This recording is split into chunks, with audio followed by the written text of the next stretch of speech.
당신이 평생 따뜻한 마음으로 베풀어온 그 모든 호의가 지금 어디에 있는지 정직하게 답해보라. 그 호의가 따뜻한 만남으로 자기에게 돌아왔는가? 아니면 자기를 짓누르는 무거운 짐이 되어 있는가? 자기가 가족 가운데 누군가에게 매번 도움을 주어왔다면 그 사람이 지금 자기에게 어떻게 대하는지를 떠올려보라. 그 사람이 자기에게 깊은 감사의 마음을 가지고 있는가? 아니면 자기의 도움을 당연한 일로 여기고 있는가? 친구에게 매번 양보해 왔다면 그 친구가 자기를 어떻게 다루는지를 들여다보라. 그 친구가 자기를 깊이 존중하는가? 아니면 자기를 가볍게 다루는가? 정직하게 답하면 거의 모든 경우에 우리가 가장 많이 도와준 사람일수록 우리에게 가장 무거운 짐이 되어 있다는 것을 알게 된다. 이 사실이 차갑게 들린다. 우리는 평생 따뜻한 마음으로 호의를 베풀어 왔다. 그 호의가 다른 사람을 행복하게 만들 것이라고 믿었다. 그것이 인간관계의 가장 따뜻한 자리라고 여겼다. 그런데 시간이 지나서 정직하게 들여다보면 그 호의가 우리에게 짐이 되어 있다. 우리가 평생 베푼 탐이 자기를 짓누르는 사슬이 되어 있다. 이런 일이 어떻게 일어났는가? 우리는 어디에서 잘못한 것인가? 쇼펜하우어가 인간의 마음에 대해 평생에 걸쳐 들여다본 결과 그가 발견한 매우 깊은 진실이 있다. 그는 사람의 마음이 매우 깊은 자리에서 익숙해진 것을 당연하게 받아들이는 본능을 가지고 있다고 보았다. 누군가가 우리에게 한번 호의를 베풀면 우리는 고맙다고 느낀다. 두 번째도 고맙다고 느낀다. 그러나 같은 호의가 10번, 100번 반복되면 우리의 마음 안에서 그것이 당연한 일이 되어간다. 처음에는 감사의 마음이 있었지만 그 마음이 익숙함 속에서 점점 작아진다. 그리고 어느 순간 그 호의가 당연한 권리가 된다. 이것이 우리가 베푼 호의가 우리의 짐이 되는 가장 깊은 자리이다. 우리가 잘못한 것이 아니다. 우리가 따뜻하지 못한 것이 아니다. 그저 인간의 마음이 그렇게 작동하는 것이다.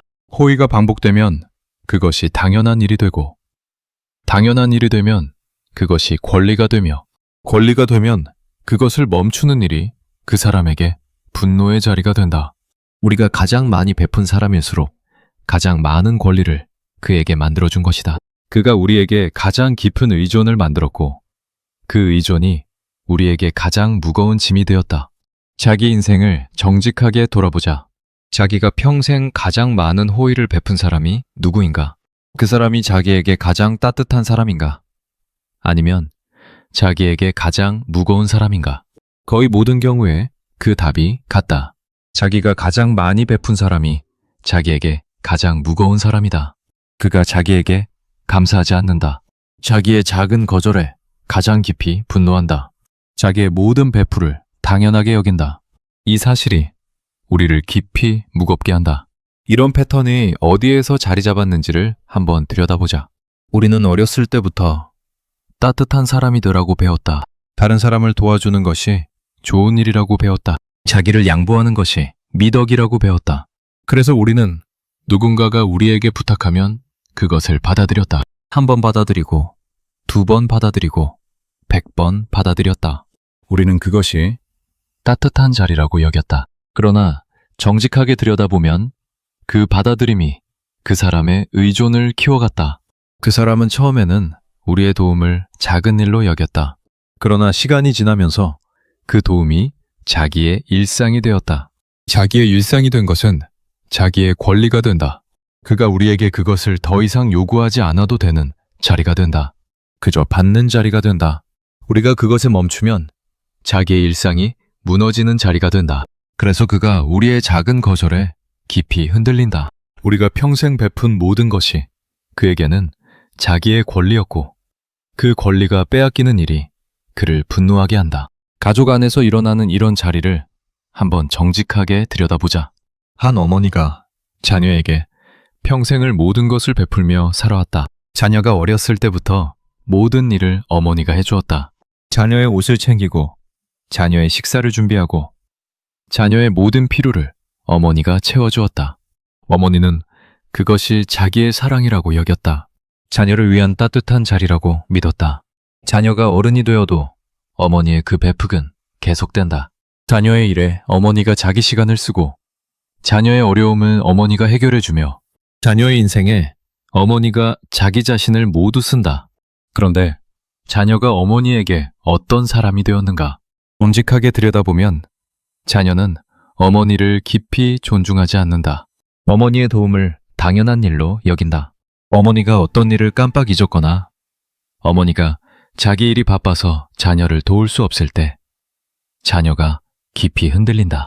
어머니에게 강하게 항의한다.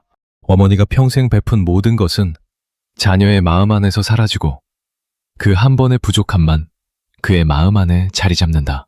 어머니는 깊이 무거워진다. 자기가 평생을 자녀를 위해 살아왔는데 자녀가 자기를 이렇게 대하는 것이 이해되지 않는다. 이런 일이 어머니가 잘못해서가 아니다. 어머니는 따뜻한 마음으로 살아왔다. 자녀를 사랑하는 마음에서 베푼 것이다. 그러나 그 베푸기 자녀의 마음 안에서 권리로 자리 잡았다. 어머니의 호의가 매일매일 반복되면서 자녀에게 그것이 당연한 일이 되었고 당연한 일이 되니 감사의 자리가 사라졌다. 자녀는 그것을 받는 일이 자기의 권리라고 무의식적으로 여기게 된 것이다. 부부 사이에서도 같은 일이 일어난다. 한 사람이 매번 자기를 양보하고 매번 상대방의 요구를 받아들이면서 결혼 생활을 만들어 왔다. 자기 시간을 양보했고 자기 자리를 지키지 않았으며 상대방의 모든 마음에 맞추어 왔다. 그것이 따뜻한 결혼 생활을 만든다고 그는 짐작했다. 그러나 시간이 지나면서 상대방은 그의 양보를 당연한 일로 여기게 되었다. 그가 한번 자기 자리를 지키려 하면 상대방이 깊이 흔들린다. 자기에게 무엇이 잘못된 일이 일어난 것처럼 반응한다. 그가 평생 양보해온 모든 것은 상대방에게 보이지 않는 자리가 되어 있다. 친구 사이에서도 마찬가지이다. 한 사람이 한 친구에게 평생을 따뜻하게 대해왔다. 그 친구의 부탁을 모두 받아들였고 그 친구의 어려운 시기에 모두 옆에 있었으며 그 친구를 위해 자기를 깎아왔다. 그런데 그 친구가 그에게 어떤 친구가 되었는가? 엄직하게 보면 그 친구는 그를 만만하게 다룬다. 약속을 함부로 미루고 부탁을 가볍게 하며 그의 시간을 마음대로 가져간다. 그가 한번 그 친구의 부탁을 거절하면 그 친구가 깊이 분노한다. 그가 평생 친구에게 한 모든 것이 그 친구의 마음 안에서 보이지 않는다. 그 한 번의 거절만 그 친구의 마음에 깊이 자리 잡는다. 쇼펜하우어가 우리에게 보여주고자 한 것은 이런 패턴이 인간의 마음에 자연스러운 작동이라는 것이다. 우리가 잘못한 것이 아니다. 그 사람들이 잔인한 것도 아니다. 그저 인간의 마음이 익숙함을 권리로 변환시키는 본능을 가지고 있는 것이다. 그리고 우리가 매일 같은 호의를 반복하면 그 본능이 자연스럽게 작동한다. 우리의 호의가 그 사람의 권리로 변환된다. 이런 진실을 받아들이는 일이 무겁다. 우리는 우리의 호의가 따뜻한 만남으로 돌아올 것이라고 믿어왔다. 우리가 베푼 것이 감사로 돌아올 것이라고 짐작했다. 그러나 정직하게 들여다보면 그렇지 않은 경우가 많다. 우리가 가장 많이 베푼 사람이 우리에게 가장 무거운 자리에 있다. 이 차가운 진실을 마주하는 일이 우리에게 큰 슬픔을 가져다 준다. 그러나 이 마주함이 우리에게 새로운 길의 가능성을 열어준다. 다양한 연령대에서 이런 호의의 짐이 어떻게 자리 잡는지 살펴보자. 청년기에 청년이 새 친구에게 모든 호의를 베푼다고 하자. 그는 새 친구와 가까워지고 싶어 한다. 그래서 친구의 모든 부탁을 받아들이고 친구에게 모든 것을 양보하며 친구를 위해 자기 시간을 다 쓴다. 처음에는 친구가 그에게 깊이 감사한다. 그러나 시간이 지나면서 그 모든 호의가 친구의 마음 안에서 당연한 일이 된다. 그가 한번 자기 일이 바빠서 친구의 부탁을 들어줄 수 없을 때 친구가 깊이 흔들린다. 친구가 그를 비난하기 시작한다. 청년이 평생 친구에게 한 모든 것이 보이지 않는 자리가 된다. 청년기의 이런 자리가 청년에게 매우 깊은 슬픔을 가져다 준다. 그가 자기의 따뜻함이 따뜻한 자리에 있지 못한다는 것을 처음 깨닫는 시기이다. 그가 사람을 다르게 보기 시작하는 시기이기도 하다. 어떤 청년은 이 자리에서 차가운 사람이 되기로 결심한다. 다른 사람을 더 이상 도와주지 않기로 한다. 그러나 그것도 잘못된 자리이다. 진짜 따뜻함과 권리화된 호의를 분별하지 못한 채로 모든 호의를 끊는 것이다. 중년기에는 호의의 짐이 가장 무겁게 자리 잡는다. 중년의 사람은 가족 안에서, 직장에서, 친구 사이에서 평생을 베푼 모든 호의가 짐이 되어 있는 것을 발견한다. 배우자가 자기의 모든 양보를 당연하게 여기는 자리, 자녀가 자기의 모든 사랑을 권리로 받아들이는 자리, 동료가 자기의 모든 도움을 가볍게 다루는 자리, 친구가 자기의 모든 따뜻함을 만만하게 보는 자리. 이 모든 자리들이 중년의 사람에게 깊은 무게가 된다. 그는 평생을 베풀어 왔는데 자기를 따뜻하게 대하는 사람이 거의 없다는 것을 발견한다. 노년기에 이 짐이 가장 깊다. 평생을 자녀를 위해 베풀어 온 부모가 노년에 이르러 자녀에게서 차가움을 받는 자리이다. 부모가 평생 모든 것을 베풀어 왔지만 자녀는 그것을 당연하게 여긴다. 부모가 어떤 도움을 필요로 할 때 자녀가 깊이 들어가지 않는다. 부모가 노년에 자녀에게서 받고 싶은 따뜻함이 거의 돌아오지 않는다. 부모는 평생의 베풀기, 헛된 자리에 있었다는 깊은 슬픔에 빠진다. 쇼펜하우어가 우리에게 전하는 첫 번째 가르침은 따뜻하면서도 차갑다. 우리의 호의가 매일 반복되면서 다른 사람의 마음 안에서 권리로 변환된다는 것이다. 그리고 그 권리화된 호의가 우리의 인생에 가장 무거운 짐이 된다는 것이다. 이 진실을 받아들이는 일이 무겁다. 그러나 이 인정이 우리에게 새로운 길의 시작이 된다. 다음 단계에서 우리는 호의가 권리로 변하는 자리에 더 깊은 본질을 함께 마주하게 될 것이다. 그 변환이 어떻게 일어나는지, 인간의 마음에 어떤 자리에서 그것이 자라나는지를 정직하게 들여다보게 될 것이다. 쇼펜하우어가 인간의 마음의 본능에 대해 깊이 통찰한 진실이 있다. 그는 사람의 마음 안에서 일어나는 익숙해짐의 과정을 매우 깊이 들여다보았다. 우리에게 처음 어떤 것이 다가올 때 그것이 새롭게 느껴진다. 그 새로움이 우리에게 감각의 자극을 가져다 준다. 우리는 그 새로움을 깊이 느낀다. 그러나 같은 것이 2번, 3번 반복되면 그 새로움이 점점 작아진다. 10번 반복되면 그것이 거의 새롭게 느껴지지 않는다. 100번 반복되면 그것이 일상의 한 부분이 된다. 그것이 거기 있어도 우리가 그것을 알아차리지 않는다. 이것이 인간의 마음의 가장 깊은 본능 가운데 하나이다. 우리는 새로운 것에 강하게 반응하고 익숙한 것에는 약하게 반응한다. 이 본능이 우리에게 어떤 면에서는 도움이 된다. 우리가 모든 일상의 자리에 강하게 반응하면 우리의 마음이 매 순간 지칠 것이다. 그래서 우리의 마음이 익숙한 것에 약하게 반응하는 자세를 가진다. 그러나 이 본능이 호의의 자리에서는 깊은 비극을 만들어낸다. 우리가 누군가에게 호의를 한번 베풀면 그 사람이 그것을 새롭게 느낀다. 깊이 감사한다. 2번째도 비슷하게 느낀다. 그러나 같은 호의가 매일 반복되면 그 새로움이 사라진다. 그가 그것을 알아차리지 않게 된다. 그것이 일상의 한 부분이 된다. 그리고 일상의 한 부분이 된 것은 자기의 권리가 된다. 자기에게 자연스럽게 있는 것이고 자기가 누리는 것이 자연스럽기 때문이다. 이런 변환이 그 사람의 의식 안에서 일어나는 것이 아니다. 그가 그것을 의식하지 않은 채로 일어난다. 그는 자기가 그 호의를 권리로 여기게 되었다는 것을 알아차리지 못한다.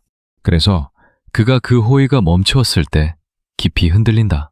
자기가 평생 그것을 권리로 여기고 있었다는 것을 그제야 어렴풋이 알아차린다. 그러나 그가 그것을 정직하게 인정하지 못한다. 그는 자기가 그 호의를 잃은 자리에서 분노한다. 그 분노가 그의 진짜 자리이다. 이런 일이 일어나는 깊은 자리에는 또 한 가지 본능이 작동한다. 인간의 마음은 받는 것에 깊이 익숙해지면 받지 못하는 자리를 깊은 손실로 받아들인다. 그것이 자기에게 한 번도 없었다면 그것이 없는 자리가 자연스럽게 느껴진다. 그러나 그것이 자기에게 매일 있었다면 그것이 없는 자리가 깊은 손실로 느껴진다. 사람의 마음이 가진 자리에서 잃는 것을 매우 무겁게 느끼는 본능을 가지고 있는 것이다. 이런 2가지 본능이 함께 작동하면서 호의의 권리화가 일어난다. 첫째로, 호의가 익숙해지면 감사가 사라진다. 둘째로, 익숙해진 호의가 멈추면 깊은 분노가 일어난다. 이 두 자리가 함께 만들어지는 것이다. 한 사람이 매일 받아온 호의는 그에게 보이지 않는 자리에 있고 그 호의가 멈추는 한 번의 자리는 깊이 보이는 자리가 된다. 그는 평생 받은 모든 것을 잊고 한 번 받지 못한 것만 기억하게 된다. 이 모습이 차가워 보인다. 그러나 이것은 그 사람이 차가워서가 아니다. 인간의 마음이 그렇게 작동하기 때문이다. 우리도 같은 자리에 놓이면 비슷한 자세를 가지게 될 가능성이 있다. 우리가 매일 받는 어떤 호의가 있다면 그것이 우리에게 보이지 않을 가능성이 크다. 우리가 그것이 한번 멈추는 자리에서 깊이 흔들릴 가능성이 있다. 이 본능이 모든 인간의 마음 안에 자리 잡고 있다. 그래서 호의를 매일 반복하는 자리에는 깊은 함정이 있다. 우리의 따뜻한 마음이 그 사람을 따뜻하게 만들어주지 않는다. 오히려 그 사람의 마음 안에서 우리의 호의가 권리로 변환되어 가는 자리이다. 우리가 베푸는 동안 그 사람은 받는 것에 점점 익숙해지고 익숙해질수록 감사가 사라지며 어느 순간 그것이 자기의 권리가 된다. 우리의 따뜻함이 그 사람을 차갑게 만드는 자리가 된다. 이 함정이 가장 깊게 작동하는 자리가 부모와 자녀 사이이다. 부모는 자녀에게 평생을 베푸는 자리에 있다. 자녀가 태어났을 때부터 부모는 모든 것을 베푼다. 그것이 자연스럽다. 부모가 그렇게 하는 일이 부모의 마음에 자연스러운 자리이다. 그러나 자녀의 마음 안에서 그 베푸기 어떻게 자리 잡는가? 자녀는 부모의 베푸기를 매일 받으면서 그것에 익숙해진다. 익숙해진 것은 보이지 않는 자리가 된다.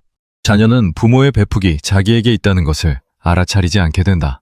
자녀가 어른이 되어도 그 패턴이 이어진다. 부모가 자녀에게 어른이 된 후에도 계속 베푼다. 자녀의 인생을 도와주고 자녀의 어려움을 함께 짊어지며 자녀에게 자기 시간을 다 쓴다. 자녀는 그것을 자연스럽게 받는다.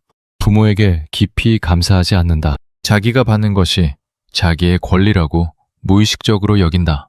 그래서 부모가 어떤 자리에서 자녀에게 도움을 청해도 자녀가 깊이 들어가지 않는다. 자녀의 마음 안에서 부모는 베푸는 사람이고 자기는 받는 사람이라는 자리가 깊이 자리 잡았기 때문이다. 부모와 자녀 사이의 이 자리가 매우 깊은 비극을 만들어낸다.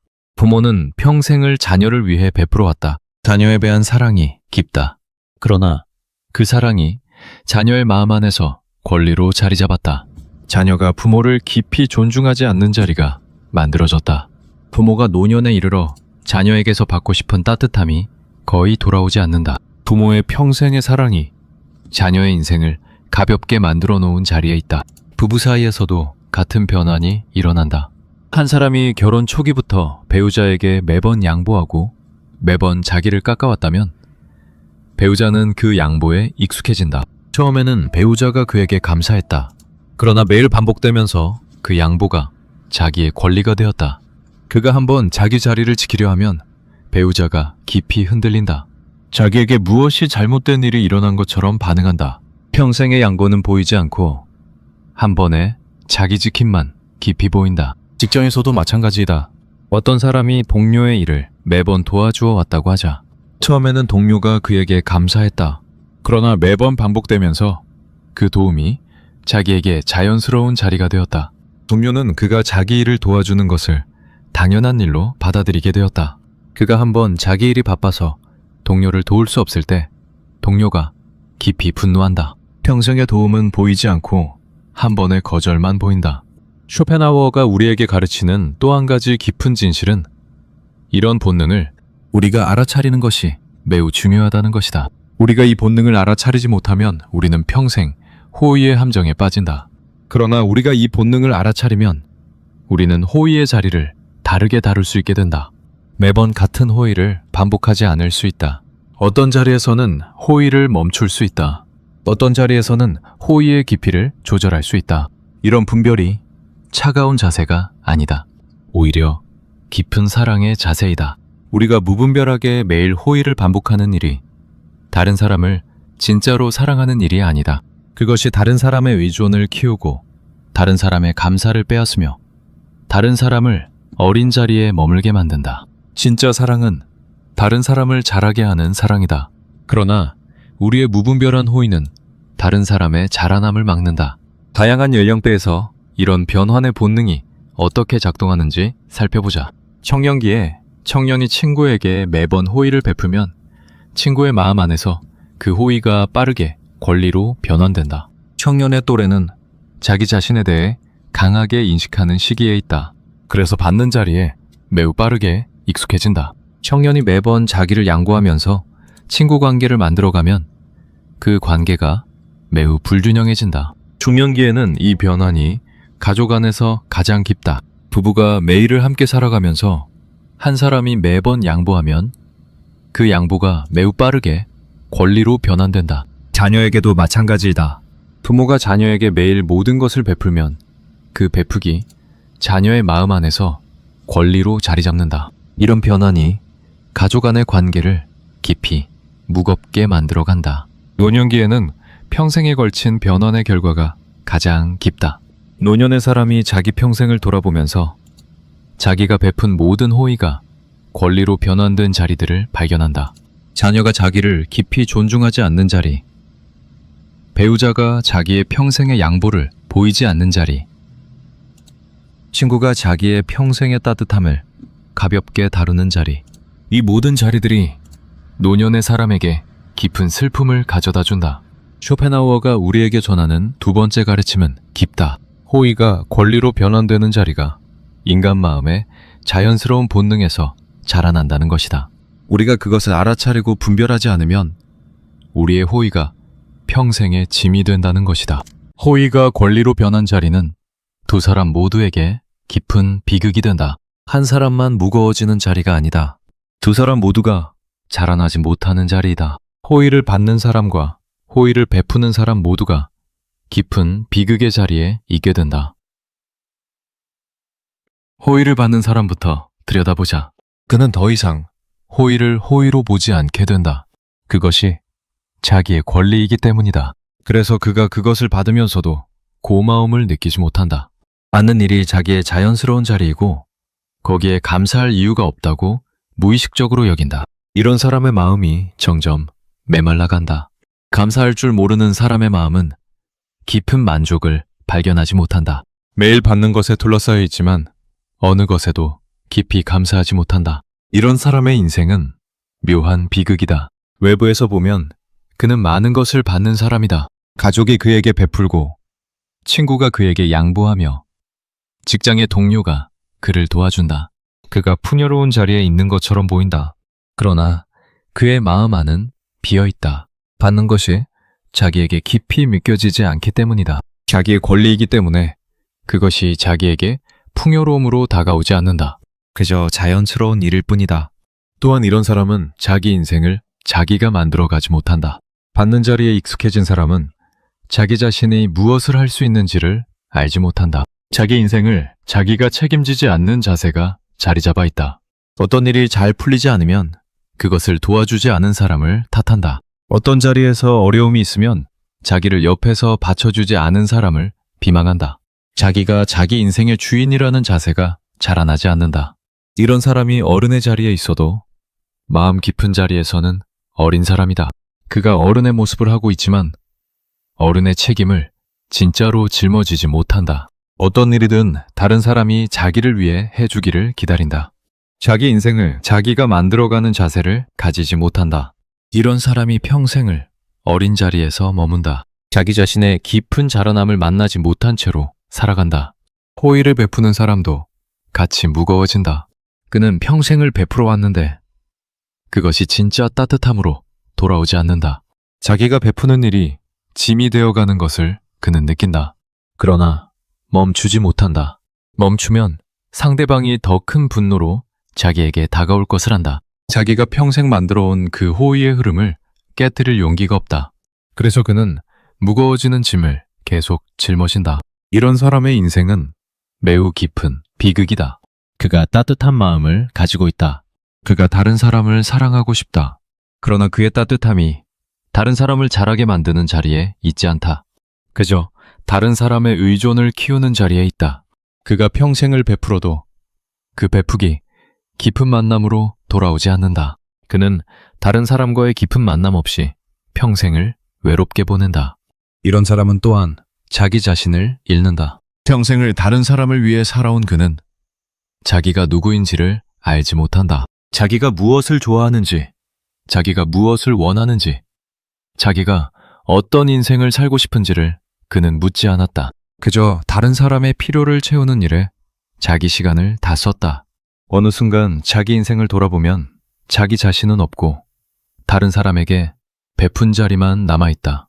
이런 발견이 그에게 깊은 슬픔을 가져다 준다.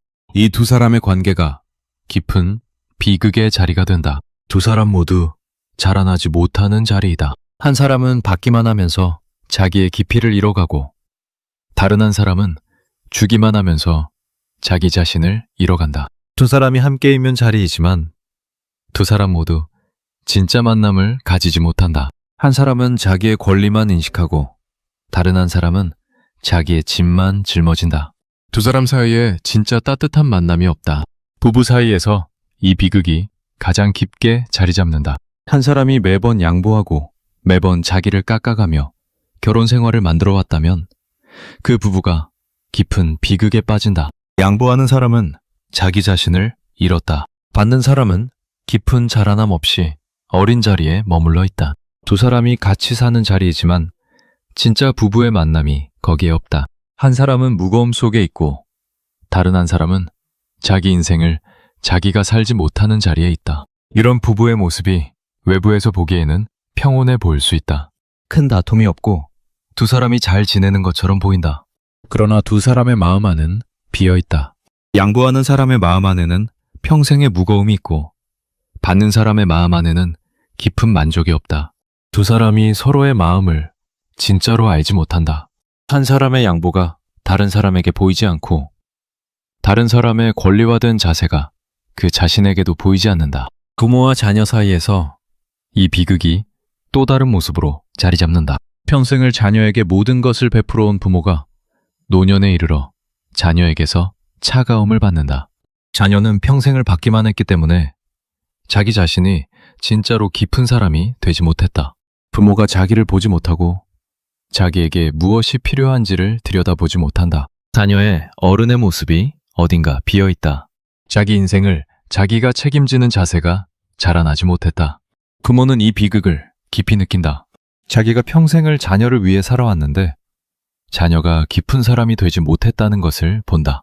자기의 평생의 베풀이 자녀를 진짜로 자라게 만들지 못했다는 것을 안다. 자녀가 자기에게 차갑게 대하는 것이 아픈 것은 사실이지만 그보다 더 깊은 아픔은 자녀가 자기 자신의 깊은 인생을 만들어가지 못하는 자리에 있다는 것이다. 부모는 자기의 사랑이 자녀에게 무엇을 만들어 주었는지를 정직하게 보면서 깊은 슬픔에 빠진다. 친구 사이에서도 같은 비극이 일어난다.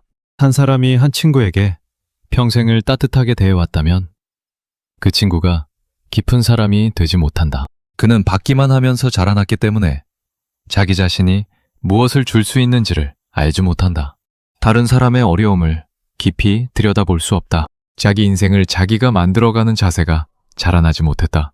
평생을 함께한 친구이지만 두 사람 사이에 진짜 깊은 우정이 자라나지 못했다. 쇼펜하우어가 우리에게 가르치는 깊은 진실은 권리화된 호의가 두 사람 모두에게 깊은 비극이 된다는 것이다. 한 사람만 손해를 보는 자리가 아니다. 두 사람 모두 깊이 잃는 자리이다. 그러므로 우리가 다른 사람에게 베풀 때 그 베풀이 진짜 자라남의 자리에 있는지 아니면 의존을 키우는 자리에 있는지를 분별해야 한다. 분별 없는 호의는 두 사람 모두를 깊은 비극으로 데려간다. 이런 진실을 받아들이는 일이 무겁다. 우리는 우리의 호의가 다른 사람에게 도움이 된다고 믿어왔다. 그런데 정직하게 들여다보면 우리의 무분별한 호의가 다른 사람의 자라남을 막아왔다. 우리가 따뜻한 마음으로 한 일이 다른 사람을 어린 자리에 머물게 했다. 이 사실이 우리에게 깊은 슬픔을 가져다 준다. 그러나 이 마주함이 우리에게 새로운 길의 가능성을 열어준다.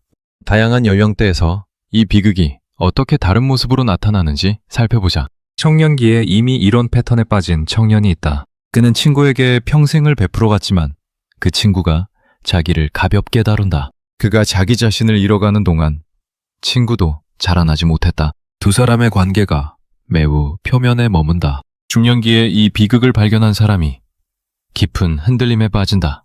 자기 평생의 베풀이 짐이 되어 있는 것을 보고 그가 무엇을 어떻게 해야 할지를 모른다. 자기를 자라게 만들지 못한 배풀을 깨닫는 일이 매우 무겁다.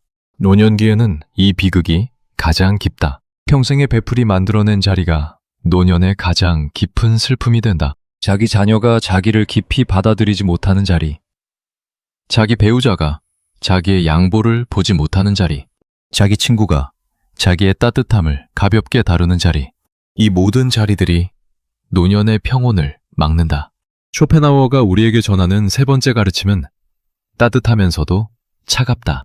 권리화된 호의가 두 사람 모두에게 깊은 비극이 된다는 것이다. 분별 없는 베푸기, 진짜 사랑이 아니라는 것이다.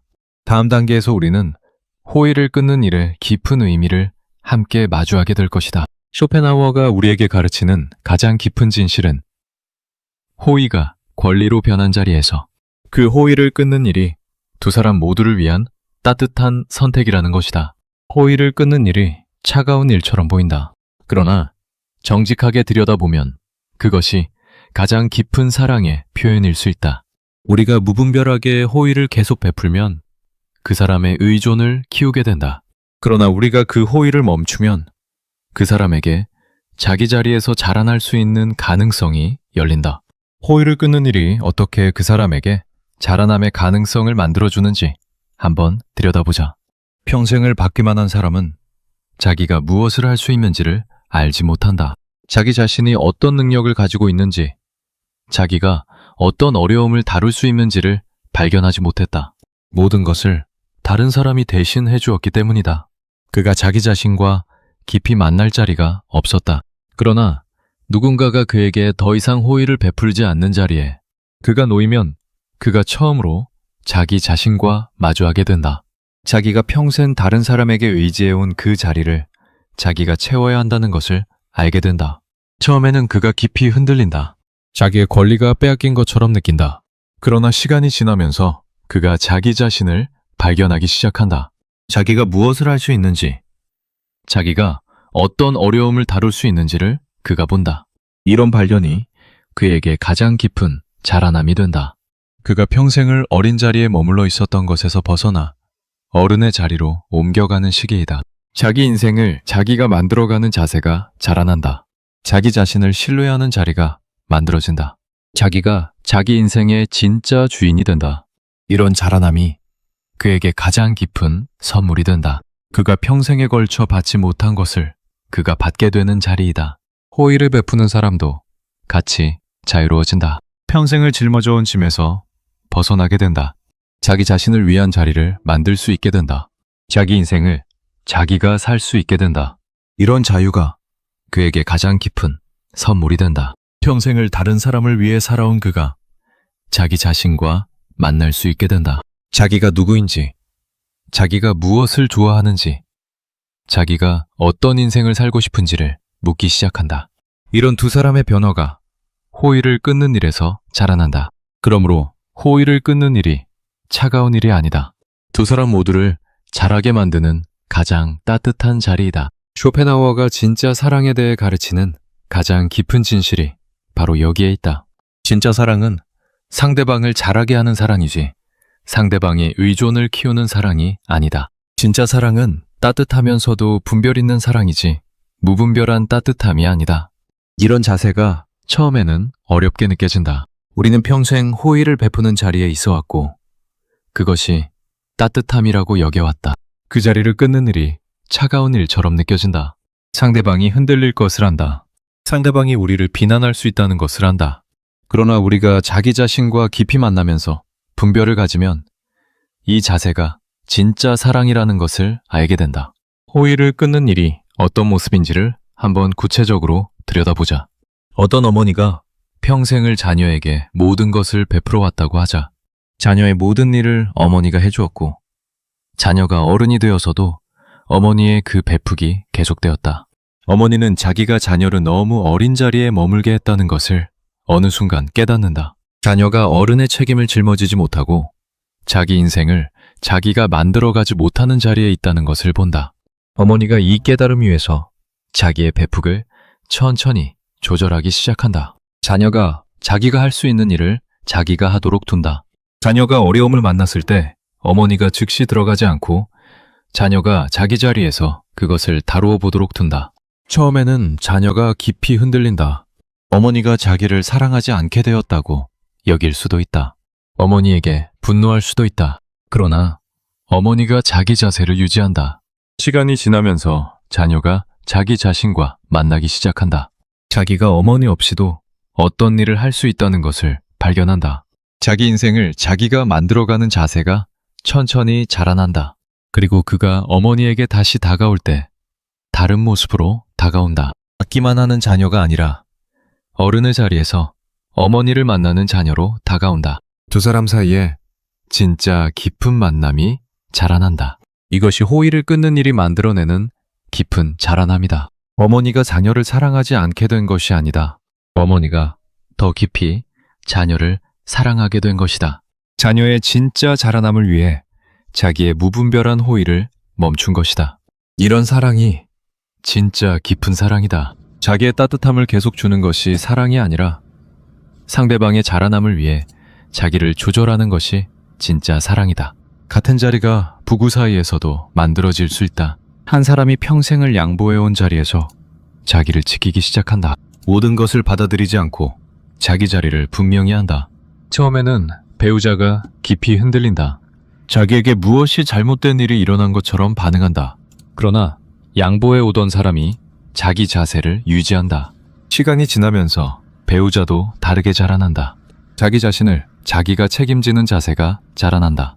두 사람 사이의 관계가 매우 다른 모습이 된다. 더 깊고 더 균형 잡힌 만남이 자라난다. 친구 사이에서도 마찬가지이다.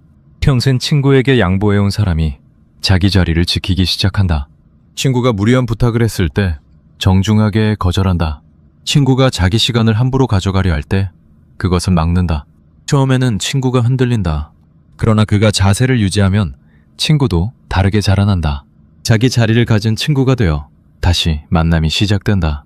두 사람의 우정이 새로운 깊이를 가지게 된다. 쇼펜하우어가 우리에게 가르치는 깊은 진실은 호의를 끊는 일이 두 사람 모두에게 자유와 자라남을 가져다 준다는 것이다. 한 사람은 의존에서 벗어나 자기 자신과 만나게 되고 다른 한 사람은 짐에서 벗어나 자기 자신을 위한 자리를 만들 수 있게 된다. 이 두 자리가 모두 깊은 선물이다. 이런 자세가 자라나려면 우리에게 자기 자신과의 깊은 관계가 필요하다. 자기 자신을 깊이 사랑하지 못하는 사람은 다른 사람의 의존을 끊지 못한다. 다른 사람에게 미움받을까봐 두렵기 때문이다. 다른 사람을 잃을까봐 두렵기 때문이다. 그러나 자기 자신을 깊이 사랑하는 사람은 다르다. 그는 다른 사람의 의존이 자기를 무겁게 만들고 있다는 것을 안다. 그리고 그 무거움에서 자기를 보호하는 것이 진짜 자기 사랑이라는 것을 안다. 동시에 그것이 다른 사람을 진짜로 자라게 만드는 일이라는 것도 안다. 이런 자세를 가진 사람의 사랑은 매우 깊다. 그가 다른 사람을 무분별하게 보호하지 않는다. 그가 다른 사람의 어려움을 모두 대신 해결하지 않는다. 그가 다른 사람의 자라남을 위한 공간을 만들어준다. 다른 사람이 자기 자리에서 자라날 수 있도록 옆에서 지켜본다. 이런 사랑이 진짜 깊은 사랑이다. 다양한 연령대에서 이 자세가 어떻게 자라날 수 있는지 살펴보자. 청년기에 이미 이 자세를 키우는 청년은 친구와 깊은 균형의 관계를 만들어간다. 친구의 모든 요구를 받아들이지 않고 자기 자리를 지키며 친구도 자기 자리에서 자라나도록 둔다. 이런 청년의 친구 관계가 깊고 든든하다. 중년의 사람이라면 가족 안에서 호의의 조절을 시작할 수 있다. 자녀가 자기가 할 수 있는 일을 자기가 하도록 두는 것이다. 배우자에게 모든 양보를 하지 않고 자기 자리를 분명히 하는 것이다. 처음에는 가족이 흔들릴 수 있다. 그러나 그 자세가 유지되면 가족 안에 깊은 변화가 자라난다. 노년의 사람이라면 자녀와의 관계에서 평생의 베프의 자리를 조절할 수 있다. 자녀가 어른이 되었다는 것을 인정하고 자녀의 인생에 자기가 모두 들어가지 않는 것이다. 자녀가 자기 자리에서 자라나도록 두는 것이다. 자기는 자기 자신을 위한 노년을 만들어가는 것이다. 이런 자세가 자녀와의 관계를 다르게 만들어간다. 쇼펜하우어가 우리에게 전하는 네 번째 가르침은 깊다. 호의를 끊는 일이 차가운 일이 아니라 두 사람 모두에게 자유와 자라남을 가져다주는 깊은 사랑이라는 것이다. 진짜 사랑은 분별 있는 사랑이라는 것이다. 우리는 지금까지 우리의 호의가 어떻게 우리의 짐이 되었는지, 호의가 권리로 변하는 자리의 본질, 권리화된 호의가 두 사람 모두에게 만드는 깊은 비극, 그리고 호의를 끊는 일의 깊은 의미를 함께 살펴보았다. 이제 마지막으로 매일 어떻게 진짜 따뜻한 호의를 베풀 수 있는지에 대해 함께 마주할 시간이다. 먼저 우리가 받아들여야 할 사실은 이 변화가 한 번에 일어나지 않는다는 것이다. 우리는 평생 무분별한 호의의 패턴 속에서 살아왔고 그 패턴은 매우 깊다. 우리는 누군가의 부탁을 거절하기 어렵고 자기 자리를 지키는 것이 부담스러우며 호의를 끊는 일이 차가운 일처럼 느껴진다. 이런 패턴을 한 번에 바꿀 수 없다. 우리에게 필요한 것은 매일의 작은 분별이다. 매일의 변화는 정직한 들여다봄에서 시작된다. 자기가 누구에게 어떤 호의를 베풀고 있는지를 정직하게 들여다보는 일이다. 그 호의가 진짜 따뜻함의 자리에 있는지 아니면 의존을 키우는 자리에 있는지를 분별하는 것이다. 진짜 따뜻함은 상대방을 자라게 한다. 그러나 권리화된 호의는 상대방을 어린 자리에 머물게 한다. 이 둘을 분별하는 능력이 우리에게 필요하다. 이 분별을 어떻게 할 수 있는가? 한 가지 길은 상대방의 자세를 정직하게 들여다보는 것이다. 우리가 베푸는 호의에 대해 그 사람이 어떤 자세를 가지고 있는지를 본다. 그가 깊은 감사를 가지고 있는가? 아니면 그것을 당연하게 여기고 있는가? 그가 우리의 호의를 받으면서도 자기 자신의 자라남을 만들어가고 있는가? 아니면 점점 더 우리에게 의존하고 있는가? 그가 우리를 깊이 존중하는가? 아니면 우리를 가볍게 다루는가? 이런 들여다봄이 처음에는 어렵다. 우리는 우리가 베푸는 호의가 좋은 결과를 만들어내고 있다고 믿고 싶어 한다. 그러나 정직하게 보면 우리는 거의 모든 경우에 진실을 알 수 있다. 우리의 호의가 그 사람의 마음 안에서 권리로 자리 잡았는지 아니면 진짜 따뜻한 자리에 있는지를 우리는 기피한다. 이런 분별 위에서 우리는 호의의 조절을 시작할 수 있다. 매일의 큰 변화가 필요한 것이 아니다. 작은 자리에서부터 시작할 수 있다. 매번 받아들이던 부탁 가운데 하나를 정중하게 거절해보는 것이다. 매번 양보하던 자리 가운데 하나에서 자기 자리를 지켜보는 것이다. 매번 도와주던 일 가운데 하나를 상대방이 자기가 하도록 두어보는 것이다. 이런 작은 조절이 처음에는 매우 어색하다. 우리는 평생 호의를 베푸는 자리에 익숙해져 있다. 그것을 한번 멈추는 일이 차가운 일처럼 느껴진다. 죄책감이 올라온다. 자기가 나쁜 사람이 된 것 같은 느낌이 든다. 그러나 그 어색함을 견디면 우리는 새로운 자리를 발견하게 된다.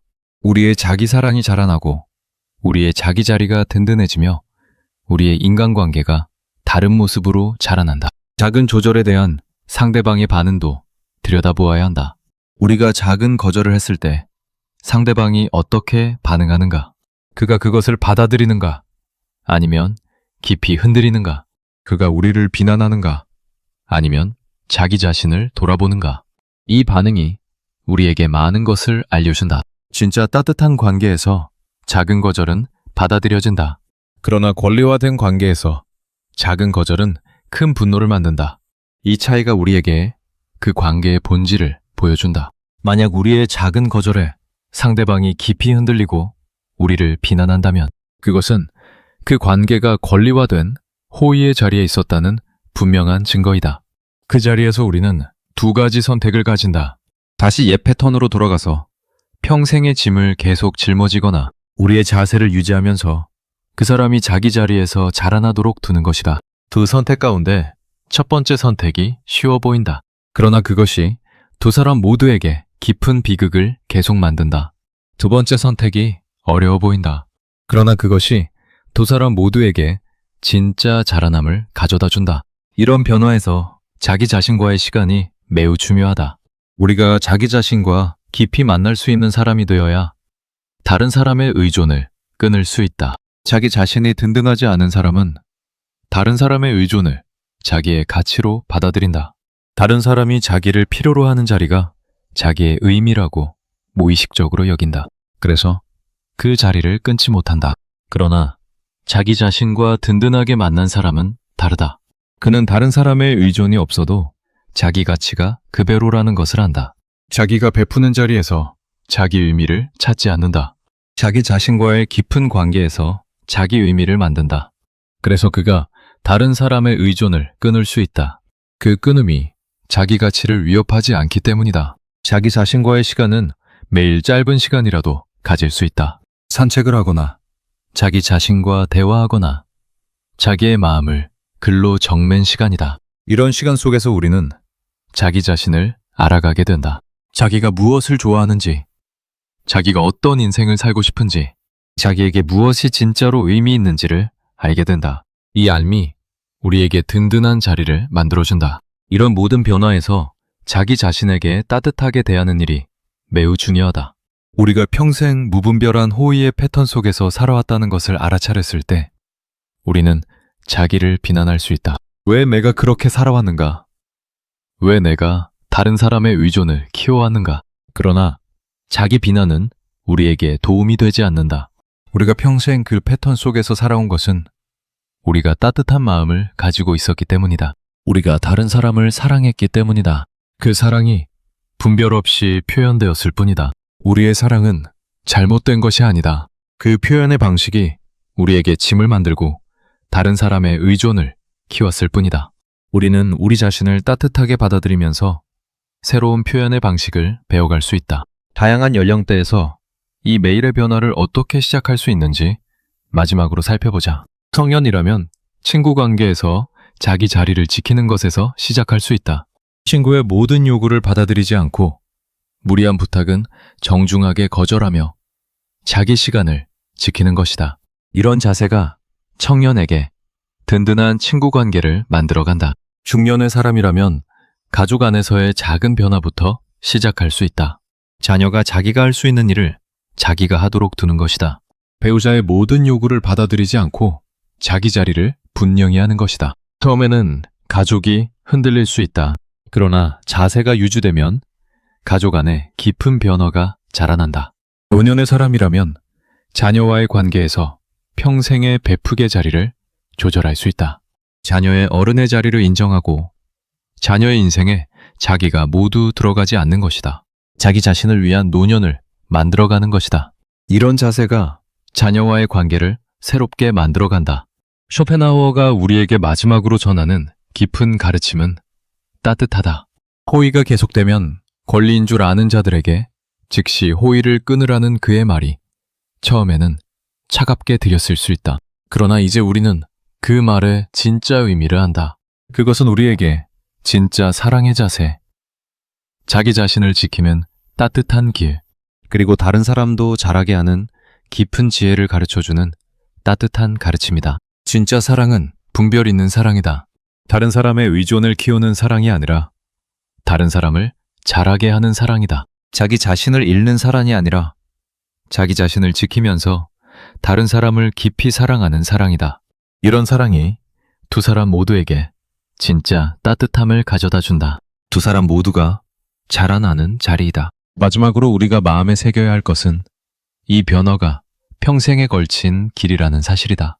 우리는 한 번에 분별 있는 사람이 되지 않는다. 어떤 날은 잘 분별하고 어떤 날은 다시 옛 패턴에 빠진다. 그것이 자연스러운 일이다. 우리는 그때마다 자기를 비난하지 않고 부드럽게 다시 시작하면 된다. 매일의 작은 분별과 작은 조절을 누적시키면서 우리는 천천히 다른 사람이 되어간다. 우리의 호의가 무분별한 자리에서 벗어나 분별 있는 자리로 옮겨가기를, 우리의 사랑이 의존을 키우는 사랑에서 자라남을 만드는 사랑으로 자라나기를, 그리고 우리가 자기 자신을 지키면서도 다른 사람을 깊이 사랑할 수 있는 사람으로 자라나기를 진심으로 바란다. 호의를 끊는 일이 차가운 일이 아니다. 그것이 두 사람 모두에게 가장 깊은 따뜻함을 가져다주는 자리이다. 이것이 쇼펜하우어가 평생에 걸쳐 우리에게 전하고자 한 가장 깊은 가르침이고 우리가 마음에 새기고 살아가야 할 인생의 가장 본질적인 진실이다. 우리의 남은 인생이 무분별한 베프게 짐에서 벗어나 분별 있는 따뜻함의 자리에서 펼쳐지기를 진심으로 바라며 이 시간을 마친다. 우리의 매일이 작은 분별의 연습으로 시작되기를. 그 연습이 누적되어 우리를 든든하면서도 따뜻한 사람으로 만들어가기를. 그리고 우리가 자기 자신을 깊이 사랑하면서 다른 사람도 깊이 사랑할 수 있는 사람으로 자라나기를 바란다.